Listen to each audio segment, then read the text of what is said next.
یا پھر میں اس کا روزہ کھلوا رہی ہوں۔ اگر آپ کی نیت یہ ہوگی نا تو پھر آپ کو روزہ کھلوانے کا ثواب ہوگا۔ ہم یہ سمجھتے ہیں کہ ہاں یہ میری ڈیوٹی ہے اور مجھے افطاری بنانی ہے، افطاری بنانی ہے۔ افطاری اور سحری خوشی سے بنایا کریں اور اس کا ثواب حاصل کرنے کی نیت سے آپ افطاری اور سحری بنایا کریں، اور افطاری اور سحری بنانے کے ساتھ ساتھ اذکار بھی کیا کریں تاکہ آپ کو بھی ثواب ہو۔ اگلا بندہ اگر کھا کے شکر ادا کر رہا ہے، وہ جو بھی کر رہا ہے اس کا سارے روزے کا ثواب آپ کو بھی مل رہا ہے۔ رمضان عورتوں کے لیے بہت ہی مفید مہینہ ہے جس میں آپ ڈھیروں اجر حاصل کر سکتے ہیں بغیر کچھ کیے۔ کھانا تو بنانا ہی ہے تو پھر نیت کر لیں۔ نیت اللہ تعالیٰ کو نیت پیچھے چاہیے ہوتی ہے۔ آپ کوئی نیت نہیں کر رہے، آپ کا صرف یہ ہے کہ مجھے کھانا بنانا ہے یا پھر افطاری کا کام کرنا ہے، تو اس کے پیچھے کوئی نیت نہیں تو اس کا ثواب نہیں ہوگا۔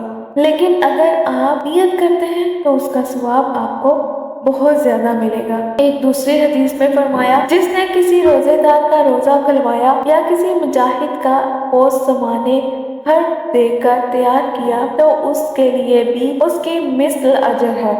اس کے علاوہ قرآن کریم کا نزول رمضان مبارک میں ہوا تھا، اس لیے قرآن کریم کا نہایت گہرا تعلق رمضان مبارک سے ہے۔ یہی وجہ ہے کہ اس ماہ مبارک میں نبی کریم صلی اللہ علیہ وسلم جبرائیل امین کے ساتھ قرآن کریم کا دور فرمایا کرتے تھے، اور صحابہ و تابعین بھی اس ماہ میں کثرت سے قرآن کریم کی تلاوت کا اہتمام کرتے تھے۔ اس میں سے کوئی 10 دن میں، کوئی 7 دن میں اور کوئی 3 دن میں قرآن ختم کر لیا کرتا تھا، اور بعض کے نزدیک وہ اس سے بھی کم مدت میں قرآن ختم کرتے تھے۔ بعض علماء نے کہا کہ حدیث میں 3 دن سے کم میں قرآن کریم ختم کرنے کی جو ممانعت ہے، اس کا تعلق عام حالات و ایام سے ہے، یعنی کہ قرآن کریم کو آپ جتنا ہو سکے آپ پڑھ سکتے ہیں۔ فضیلت والے اوقات اور فضیلت والے مقامات اس سے مستثنا ہے۔ اس کا مطلب بعض علماء کے نزدیک یہ ہے کہ اگر قرآن کریم، اگر آپ کے پاس اتنا وقت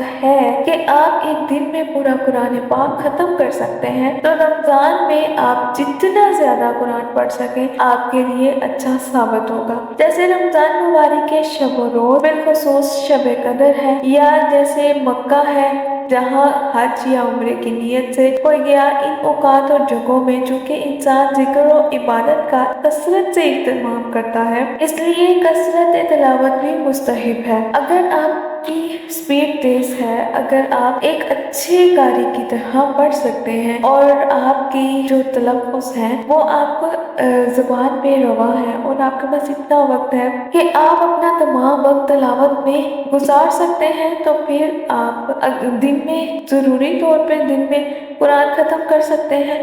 لیکن اپنے سر پر سوال کرنا کہ بس قرآن پڑھنا ہے اور کوئی اتا پتہ نہیں کہ قرآن میں ہے کیا، کوئی نہیں جانتا قرآن کہہ کیا رہا ہے، آپ کو قرآن کا کوئی اثر نہیں ہو رہا، تو یہ قرآن کے ساتھ تھوڑی زیادتی ہو جاتی ہے۔ یہ جو اللہ تعالیٰ کا کلام ہے یہ ہمارے لیے عمل کے لیے آیا ہے، صرف پڑھ پڑھ کر اس کو رکھنے کے لیے نہیں آیا۔ آپ کی زندگی میں قرآن پڑھنے کے اثرات بھی واضح ہونے چاہیے۔ آپ قرآن پڑھیں اس کا مطلب یہ نہیں ہے کہ آپ قرآن ہی نہ پڑھیں، قرآن پڑھیں لیکن تھوڑا سوچ سمجھ کے پڑھیں۔ دیکھیں، آپ دیکھیں گے قرآن پاک کس طرح پڑھنا چاہیے، تھوڑا اہتمام سے، تھوڑا آہستہ، تھوڑا پیار سے، کبھی رو کے کبھی ہنس کے، اس کی باتوں کو محسوس کرتے ہوئے اللہ تعالیٰ سے بات کریں، اللہ تعالیٰ سے باتیں کریں۔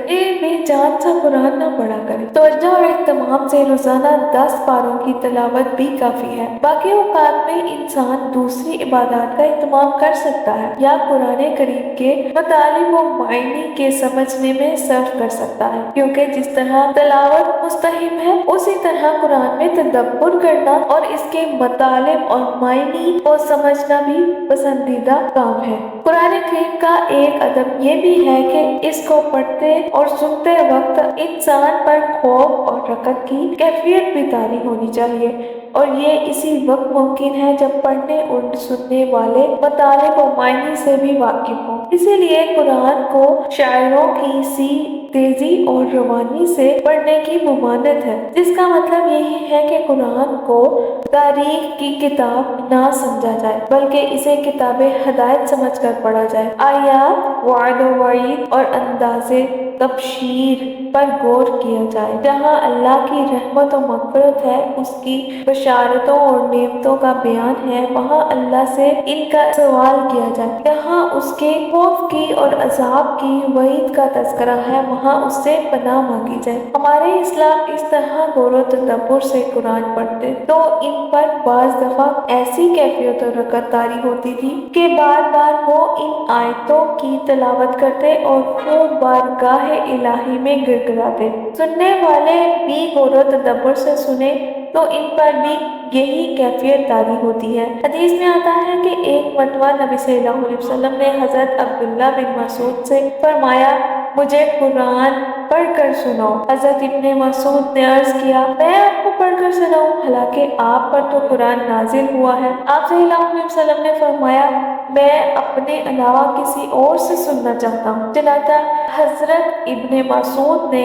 سورۃ النساء پڑھنی شروع کر دی۔ جب وہ اس آیت پر پہنچے، اس وقت کیا حال ہوگا جب ہم ہر امت میں سے ایک گواہ حاضر کریں گے اور محمد صلی اللہ علیہ وسلم ان سب پر آپ کو گواہ بنائیں گے۔ آپ صلی اللہ علیہ وسلم نے فرمایا، بس کرو۔